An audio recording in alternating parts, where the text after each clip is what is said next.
बिस्मिल्लाहिर्रहमानिर्रहीम। अस्सलाम वालेकुम गाइस। अब एक और लॉन्ग क्वेश्चन जो हम डिस्कस करने लगे हैं वो है तहरीक देवबंद पर मुफस्सिल नोट तहरीर करें। तहरीक देवबंद, ठीक है, इंपॉर्टेंट, बहुत इंपॉर्टेंट लॉन्ग क्वेश्चन है। अब इसमें आपने सबसे पहले हेडिंग देनी है तहरीक देवबंद। 1857 की जंग आज़ादी के बाद अंग्रेज़ों ने मुसलमानों को हर लिहाज से तबाह किया। मुसलमानों को तालीमी लिहाज से बहुत पसमानदा कर दिया। इन्होंने मुख्तलिफ़ इदारों के ज़रिए और मुख्तलिफ़ ज़राए के ज़रिए अंग्रेज़ी तहज़ीब व तमद्दुन हिंदुस्तान में नाफिज कर दिया। इस्लामी तालीमात पर बहुत सी पाबंदियाँ आयद कर दी गईं। इस हालात में मुसलमान आम तालीम के साथ साथ इस्लामी तालीम से बेबहरा होते हैं। इस हालात में मुसलमानों का दर्द रखने वाले लोगों ने नई नस्ल में इस्लामी तालीमात रासख़ करने के लिए कई काम करना शुरू कर दिए। इस मकसद को हासिल करने के लिए मुसलमान उलमा ने कई इदारे कायम किए जिनमें देवबंद मदरसा बहुत अहम है। मदरसा देवबंद की बुनियाद जो है, फिर हेडिंग आती है, इस मदरसे की बुनियाद मौलवी फजल रहमान और मौलवी जुल्फ़िकार अली ने 30 मई 1867 को देव की एक छोटी सी मस्जिद में रखी। मौलवी मोहम्मद महमूद को इसका पहला मुदर्रिस मुकर्रर किया गया। इन्हें माहवार 15 रुपये देना तकर्रुर हुआ। इस मदरसे के पहले तालिब इल्म मौलाना महमूदुल हसन थे। इस मदरसे की असल तरक्की और कामयाबी मौलाना मोहम्मद कासिम के दौर में हुई। उन्होंने साथियों से मिलकर चंदा इकट्ठा किया और मदरसे की इमारत बनानी शुरू कर दी। इस इमदाद में सरकारी इमदाद और उमरा की इमदाद शामिल नहीं की जाती थी। इस देवबंद मदरसे के इब्तिदा 1864 में हुई। 1874 से एक बड़ी मस्जिद में मुंतकिल कर दिया गया। 1876 में इसमें मज़ीद तोसी हुई। 1912 में दारुल हदीस बनाया गया। 1939 में दारे तफसीर कायम हुआ। मौलाना कासिम नानोतवी ने इस मदरसे के लिए बहुत काम किया। इसलिए इसे कायमुल उलूम भी कहा जाता है। फिर है मदरसा देवबंद के मकासद। मदरसा देवबंद का अहम मकसद तो तालिब इल्म को या तलबा को इस्लामी तालीम देना था, लेकिन हालात के मुताबिक इसके साथ कई और मकासद भी मुकर्रर किए गए, जिनमें से कुछ हम अभी डिस्कस कर लेते हैं। रूहानी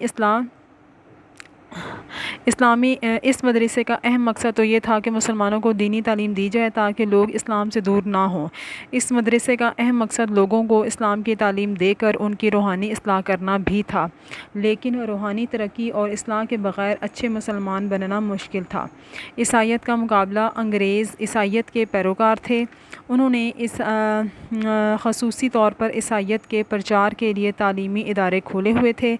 इसके अलावा बरसग़ीर पाक व हिंद में हर जगह ईसाईयत की तबलीग करते थे और लोगों को ईसाई बना रहे थे।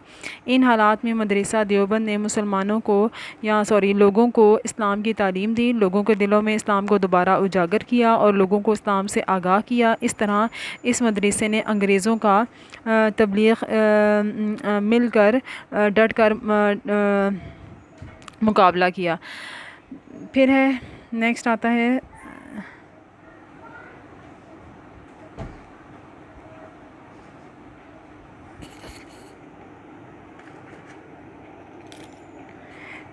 है बिदात की मुखालिफत।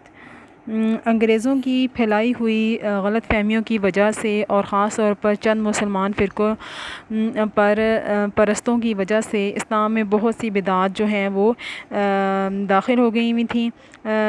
इनमें से हिंदुआना रस्मात भी शामिल कर ली गई। इस मदरसे ने लोगों को खालिस इस्लाम की दावत और तालीम दी। इस तरह बिदात को ख़त्म करने की कोशिश की गई। मग़रिबी तालीम की मुखालिफत। अंग्रेज़ों ने हिंदुस्तान में देसी तालीमी इदारे बंद कर दिए थे और इनकी जगह अंग्रेज़ी तालीमी इदारे कायम किए गए जो लोगों को काले अंग्रेज़ बना रहे थे। इन इदारों के ज़रिए लोगों को इस्लामी तालीम की जगह मग़रिबी तालीम दी जाती और इसके अलावा इन्हें मग़रिबी तहज़ीब व तमद्दुन इख्तियार करने पर मजबूर किया जा रहा था। इससे मुसलमानों की शनाख्त ख़त्म हो रही थी। देवबंद ने इस मग़रिबी तालीम की सख्त मुखालफत की और मुसलमानों को मशरक़ी तालीम से आगाह किया।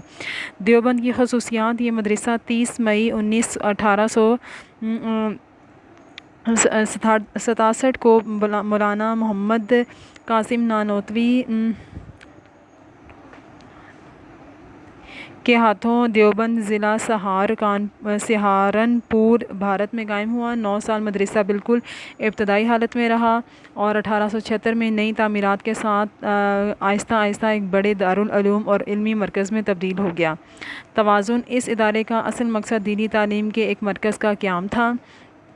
یہاں درس نظامیہ کو تعلیم کی بنیاد بنایا گیا۔ تعلیمی پروگرام 9 سال کا تھا۔ دینی تعلیم کے تحفظ کے ساتھ ساتھ پیشہ ورانہ تعلیم اس کا بھی انتظام کیا گیا۔ طلبہ مثلاً علم طب ایک ضمنی مضمون کی حیثیت سے شامل نصاب کیا گیا۔ اس کے علاوہ وہ خطاطی، جلد سازی، کپڑا بننا اور سینہ پرونا وغیرہ مہارتوں کی ابتدائی تعلیم کا بھی بندوبست کیا گیا تھا تاکہ دیوبند کا تعلیمی نظام مسلمانان ہند کی تعلیمی اور معاشی ضرورتیں پوری کر سکے، لیکن تعلیم کا یہ پہلو ترقی نہ پا سکا اور تعلیم صرف درس نظامی تک محدود رہی۔ پھر ہے آزادی۔ آزادی کے بعد نیکسٹ جو ہیڈنگس آ رہی ہیں نا، ان کو دیکھیں اگر آپ، تو یہ مشاورت ہے، دینی تعلیم کا تحفظ ہے، اصلاحی تحریک ہے، جذبہ حریت ہے اور نصاب ہے۔ اس کو آپ نے ایز اٹ از جو ہے نا وہ بک سے دیکھ کے لکھنا ہے، یعنی ان ہیڈنگ کے ساتھ اگر آپ کریں گے تو یہ آپ کا لانگ کوسچن جو ہے نا کمپلیٹ پریپیئر ہو جائے گا۔